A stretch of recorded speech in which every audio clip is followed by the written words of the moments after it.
Welcome to The Jewish World, the show that discusses the week's most pressing issues facing the Jewish state, the Jewish people, and the global Jewish community.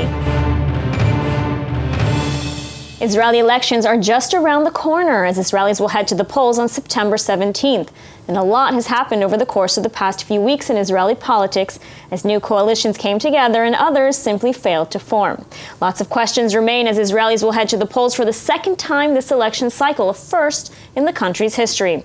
Of course, Prime Minister Benjamin Netanyahu is hoping to stay in power after having made history as the longest-serving Israeli PM. But will he be able to stay on for another term? And here to make sense of all the newly formed coalitions, the major political players, and what we can expect to see until the elections is former Knesset member for Yesh Atid and Senior Manager, Community Outreach for Honest Reporting, Rabbi Dov Liepman. Welcome.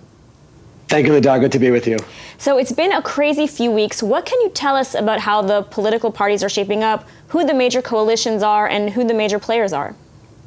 It's really fascinating. We've seen essentially two mergers on the right side of the political map and two mergers on the left side of the political map. On the right side, Prime Minister Netanyahu, in an attempt to strengthen the Likud party, joined together with Finance Minister Moshe Kahlon and the Kulanu party, and the goal was to gain the party more seats.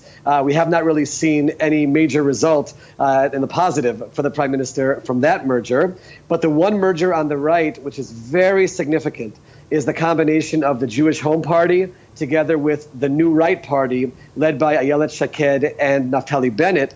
That is a party that fell short of getting into the Knesset in the April elections, taking essentially 4 seats away from the right wing that didn't go anywhere, and that prevented Netanyahu from forming a coalition. They are now running together. They're polling anywhere from 10 to 12 seats, solidifying a significant number of right-wing seats that did not enter the Knesset last time. That's two mergers on the right side of the map.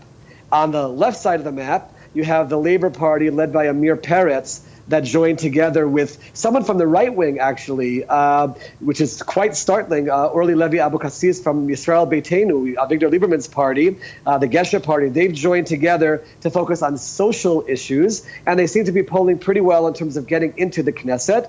And then the other major merger on the left side of the map was Meretz, the far left-wing party, together with Stav Shafir from Labor and former Labor Prime Minister Ehud Barak, all have joined together into what they call the Democratic camp. So we essentially have a merger on the far left of the map, a merger on the far right of the map, and then two smaller mergers towards the center-right, center-left. Fascinating developments as we head towards the September election. So a lot of reshuffling going on. Now, let's remind our viewers why we had to go to a second round of elections in the first place. Really difficult sometimes for people outside of Israel to completely understand. But after the elections are over in Israel, there's no winner. You have the seats divided based on the percentage of vote that each party got. Nobody votes for a prime minister. After the election, the president of Israel calls all the parties together one by one, and they suggest who do they think should form the next government. Forming a government means someone who has to bring together 61 seats, a majority of the 120 seats in the Knesset, and then that person who gets the most advice, so to speak, suggestions, he goes or she goes and tries to form a government. Prime Minister Netanyahu was given the most mandates and suggested to form a government. But when it came down to piecing together the ability to bring 61 mandates, he had a stalemate between the religious parties on the one side and Avigdor Lieberman on the other side, who were fighting against each other about religion and state issues and the draft of the ultra-Orthodox. And that left the prime minister one mandate short of being able to form a government. And the prime minister pulled a fast one. He could have gone back to the president and said, I couldn't do it. And the president would go to someone else, presumably Benny Gantz, the leader of the other large party, Blue and White, and give him a chance to form a government. But instead of doing that, the prime minister called a vote in the Knesset to disband the Knesset. He got a majority of votes to do that, and that has put us in a position where we're heading towards new elections. And the key point, Lidar, and to everyone watching is, what will happen after the September election? Will we be in a similar situation of a stalemate when no one can form a government, and what will happen then? Well, that is the question. And so what's different this election cycle than the previous one? The one thing which I can tell you is, on the one hand, looking at the polls, we are still in an absolute stalemate. The prime minister does not get to 61 seats. Benny Gantz would not get to 61 seats. So just looking at the polling results right now, there is no path to 61. What's different is a commitment from pretty much every single party that we will not go to elections again. What do we mean by that? If we have a situation where no one has 61, you're going to see all kinds of movements towards unity government. So, for example, Netanyahu might reach out to the chairman of the Labor Party, Amir Peretz, and say, we're in an emergency situation. I need you to join this government and help us get to 61. We don't want to go in new elections. He'll offer him all kinds of portfolios that give him the finance ministry and the welfare ministry, ministries he would want to advance his agenda, and perhaps he would join together. Another possibility is Benny Gantz and Netanyahu finding some way to come together, find a way towards a unity government, or there is one other option. And that other option is Blue and White, led by Benny Gantz, as the anti-Netanyahu. They say we won't sit with someone who has all these corruption charges. But we're not against sitting with the Likud party. So perhaps someone else in the Likud party could emerge as one to form a government. It does not have to be the leader of the party. And then they could work together with Blue and White and form a unity government. So there's going to be a lot of speculation leading up to September 17th when the election comes. But what really is going to determine what happens in our future is what happens after those elections. I'll just mention one other point, Lidar, which is very critical, and that is on the right wing, there are two parties, one led by Moshe Feiglin and one led by Itamar Ben-Gvir, that at the moment do not pass the threshold to get into the Knesset. They together represent 4 mandates on the right wing, which could be all Netanyahu needs to form a narrow right-wing government. There's all kinds of efforts for them not to run and perhaps give their support to existing right-wing parties that will join. That could perhaps give Netanyahu what he needs to form a narrow right-wing government. All right, so we're going to be following this very closely, and hopefully we'll have another update soon in the coming weeks. Thank you so much for taking the time to speak with us. My pleasure. It may surprise you to learn that the most common baby name in Israel this past year was Mohammed. Yes, you heard that right. 2,646 baby boys born in 2018 were named Mohammed. The Israeli Central Bureau of Statistics released its annual baby names report, and here are the top baby names of the past year. For Jewish boys, the most popular baby name was a classic, David, with 1,447 babies given this name, followed by Ariel, given to 2% of Jewish boys, and then Noam, Lavi, and Yosef. Also making the top 10 were classics like Eitan, Daniel, Yehuda, and Moshe. For Jewish girls, the most popular baby name for the 3rd year in a row was Tamar, with 1,289 baby girls given this name, followed by Maya, Avigail or Abigail, Noah, and Ayala, as well as classics like Yael, Sarah, and Shira, along with some more fashionable names like Adele and Romi. And for Muslim girls, the most popular baby name was Miriam, given to 523 babies.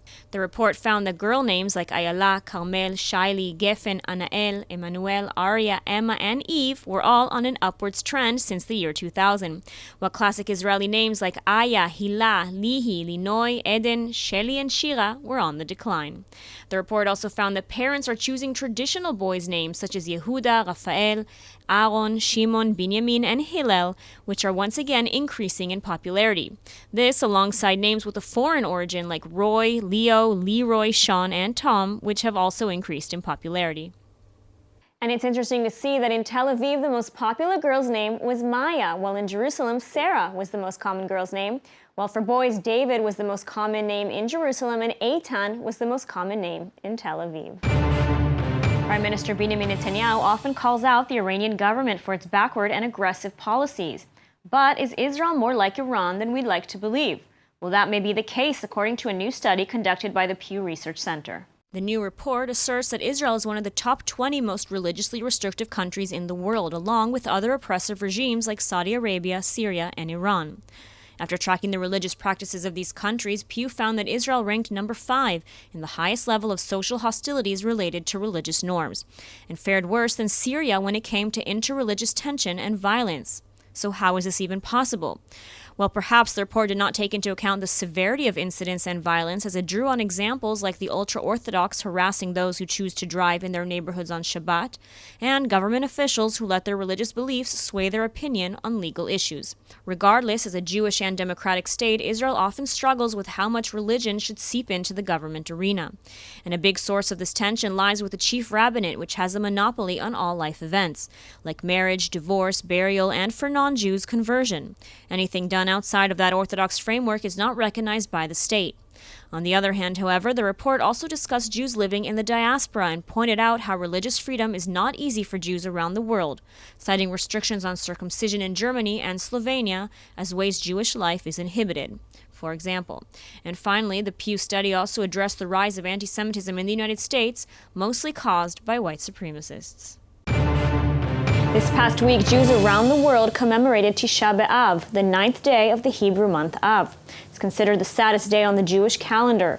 It's the culmination of a 3-week period during which Jews marked the destruction of the holy temples in Jerusalem, both destroyed on this date. The first temple was burned by the Babylonians in 423 BCE, and the second temple destroyed by the Romans in 70 CE. More than that, this day has marked many more tragedies for the Jewish people throughout history, including the 1290 expulsion of England's Jews and in 1492 the expulsion of all Jews from Spain. As such, for Jews around the world, this marks a solemn day, a day of fasting as well as a day of prayer, where many Jews wish to return to the Temple Mount, the site of the first 2 temples.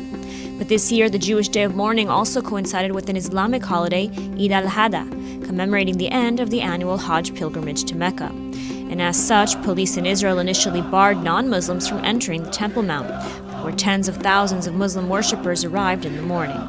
But then, after another security assessment, Jewish visitors were allowed to enter the site, with only several dozen visiting under close police escort. Muslim worshippers, however, began throwing chairs and other objects at the group, leading the Jewish visitors to leave the compound shortly after. According to police, Muslim worshippers then began rioting and making nationalistic calls, which led forces on the ground to fire tear gas, rubber bullets, and other less lethal riot control weapons at the protesters. And of course, Israeli politicians on the right have criticized the closure of the Temple Mount to Jewish visitors, blaming Prime Minister Benjamin Netanyahu for the move. Just for comparison, last year, a record number of Jews were reported to have visited the Temple Mount for Tisha B'Av, causing backlash from the Palestinian Authority and Jordan, which managed the holy site through the Waqf. But despite the religious tensions and controversy, Jewish worshippers remained unfazed, instead visiting the Western Wall, the closest spot to the old temple where Jews can pray. Past week, some 240 Israeli Jewish academics signed a petition against calling BDS anti-Semitic. The academics called on the German government to reject the recent Bundestag resolution that declared BDS as anti-Semitic, saying that it is a legitimate and non-violent means of resistance. The academics went even further and called on Germany to continue to directly and indirectly fund organizations involved in the Israeli-Palestinian conflict. This controversial stance on BDS is not new in Israeli academia, and neither is the issue of foreign funding of Israeli NGOs, something that the Israeli government is trying to combat. And here to discuss these issues and more is Eitan Meir from Im Tirtzu, an organization whose mission is to combat BDS in Israel. Eitan, let's jump right in. So BDS from within Israel, it's not something we often think about, but how common of a phenomenon is it? It's unfortunately very common, but before delving into it, I just want to give really the viewer understanding of what it really means. Now, the international BDS phenomenon doesn't happen in a vacuum. The average Joe that lives in Sydney, New York, or London doesn't wake up one morning and say, I want to go ahead and boycott Israel. What happens is that they get their information from somewhere, they get encouragement, they get their inspiration, and that's from Israeli academics or members of Israeli NGOs that go ahead and write, let's say, articles in The Guardian, in the New York Times, that call Israel an apartheid state, that accuse it of ethnic cleansing, of doing war crimes, and then they go ahead and do international petitions. They sign international petitions like this, promoting BDS, promoting international pressure, and then the person goes ahead, your average Joe goes ahead and sees it and says, wait a second, these are Israelis that are saying it. BDS, it must be good. Israel must really be an evil country. And you really were able to see it in a lot of different examples. Just earlier this year, you had a professor in Hebrew University, a senior professor in the Faculty of Law, who gave a lecture in Columbia University in New York, who said that Israel does weapon experiments on Palestinian Arab children and actually murders Palestinian Arab children in order to go ahead and market their weapons as battle tested. Last month, you had another professor in Hebrew University, an international program which teaches international students, Laura Al-Qassem, which was a big controversy recently. Right. She was one of the students there, and she was exposed, really going ahead and promoting obscene anti-Israel rhetoric. Among them, bringing a professor who accused Israel of being a fascist state. Another speaker accused Israel of torturing Palestinian Arab children. Another tour that she organized was with a tour guide who promoted BDS.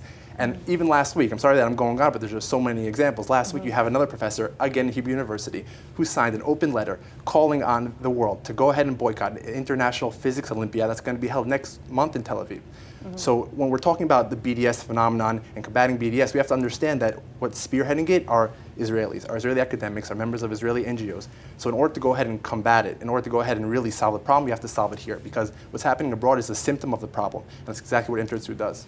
So are you saying that these academics, these Israeli NGOs, are granting legitimacy to BDS, or they're the ones actually pushing BDS out into the world? They're the one pushing it. It starts from Israel. There's a saying, what happens in Vegas doesn't stay in Vegas. So what happens in Israel doesn't stay in Israel. It's exactly because what gives legitimacy, it's also legitimacy, and that they push it, because when, again, you have a professor in, in Berkeley, and he doesn't really know, he hasn't been to Israel, but when he hears his colleague in Hebrew University, Tel Aviv University, go ahead and reaffirm his beliefs that Israel is an apartheid state, they do war crimes, et cetera, then he goes ahead and gets bolstered by it, and he says, wait a second, it's really true, I'm going to go ahead and push it. And what's really bad is when you think about it, is that these professors are funded by the Israeli taxpayer, you and I, because Israeli institutions, the vast majority of them, are heavily subsidized by the Israeli government. So it's not only that these professors are going ahead and promoting BDS, they're doing it at our expense. And what's absurd is that they don't go ahead and use when they signed the petition, when there are 240 professors, when the Israeli ones that signed the petition, they didn't write Dr. X. They wrote Dr. X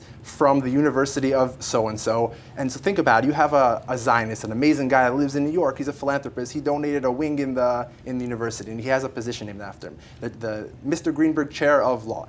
So what happens now is that this professor is going ahead and signing this BDS petition, and his name appears as the Professor X, the Greenberg Chair of Law. So this guy in New York, this amazing guy, this Zionist who donates money to Hebrew University, Tel Aviv University, Ben Gurion University, Haifa University, thinks he's doing an amazing thing, and he is, but he's getting taken advantage of by these professors who are not only spitting in his face, they're spitting in the face of the taxpayer and the state of Israel.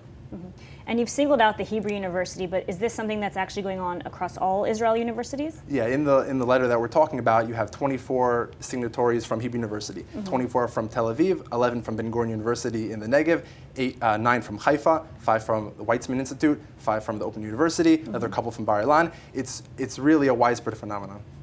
And so you've mentioned this isn't the first time that Israeli academics have signed a petition or called for a boycott, and it's a little ironic because they're academics living in Israel, working in Israel, and in some instances they're actually calling for a boycott of their own institution. I mean, what's your take on this? I mean, that's exactly what they're doing. And the sad thing is that the university heads are just not doing anything. The university heads want to sweep it under the rug, and I understand them. It's hard to deal with. It's hard to go ahead and get there and deal with the problem. But they view the university professors, especially the ones that have tenure, as some sort of sacred cow. They can't touch them. But even though it's well, they use the argument of academic freedom. Exactly, but it's not academic. Academic freedom is the idea for you to be in a class and say, okay, I'm going to go ahead and say what I want. I'm going to say point A and point B, and then the students go ahead and choose. Academic freedom isn't to go ahead and spew whatever kind of hatred you want. For example, if you have an academic in the class that started spewing anti-Semitic or racial slurs, is that academic freedom? Of course not. It's just bigotry. So the same thing here is that there has to be a red line. And as we see it, BDS is exactly that red line. When you have a professor who's funded by the Israeli taxpayer and he's calling to boycott this very institution that's giving him money, that's a red line. And I want to touch upon the other issue that was raised, and that's foreign funding of Israeli NGOs who are dealing with the Israeli-Palestinian conflict. Can you expand on this and explain? So there really is a vast network of radical anti-Israel NGOs that go ahead and try to delegitimize every single part of the country. I don't want to really get into it, but in the Negev they say ethnic cleansing, in the Judea and Samaria, obviously apartheid and occupied, Jerusalem, segregation, and they go on and on. And they get money from foreign governments and the New Israel Fund because they in Israel have no legitimacy. They have a very, very small percentage of the Israeli public that actually cares and wants to listen to what they have to say. So they can't get funds from Israel, from people within Israel, so they seek foreign governments and the New Israel Fund to go ahead and try to influence the policy of the country through the back door. So we view this as highly undemocratic. And if you look at, let's say, the Supreme Court, you have organizations, let's say, Hamoked, the Center for the Defense of the Individual, ACRI, Adala, these are all names of anti-Israel organizations, and they go ahead and defend terrorists in the Supreme Court. They actually defend terrorists who have Jewish blood or Israeli blood on their hands in the Supreme Court. So essentially what you have is that, let's say the government of Germany or Sweden or Norway, they're funding the legal defense through the back door of terrorists who murdered Israelis. It's unbelievable. And how are you combating this? So there's kind of two ways. The first step is exposure, because people have to know about this. And if you look 10 years ago, no one had any idea this was going on. We've had several large campaigns that really raised public awareness. Right. The second thing is really working with decision makers and also helping them understand the problem that they could act. There's been several laws that have been passed that Institute has been an inspiration for the laws, whether we go back to 2015, the transparency law, or 2 years ago there was a law passed that's saying you can't get positions in national service if you get the vast majority of your funding from foreign governments. So because before you had someone from B'Tselem, a radical organization, who accused Israel of war crimes and tries to promote international pressure, you had the public funding a national service position in their organization. So at the same time, you have a guy at B'Tselem accusing someone else who's serving the country of war crimes, and he's getting paid for it. So after we had a big report about it, and it was exposed, and then the decision makers say, this is insane, we have to go ahead and enact legislation. So that's no more. So it's stuff like this that we're doing to really try to root out this problem. All right, well, Eitan, that's all the time we have. Thank you so much for taking the time to speak with us today. No problem. Thank you very much. And now, on a positive note, Israeli superstar actress Gal Gadot is back in the limelight, and this time she's sharing the screen with co-stars Ryan Reynolds and Dwayne "The Rock" Johnson, in what's reportedly set to be the biggest feature film ever made by Netflix.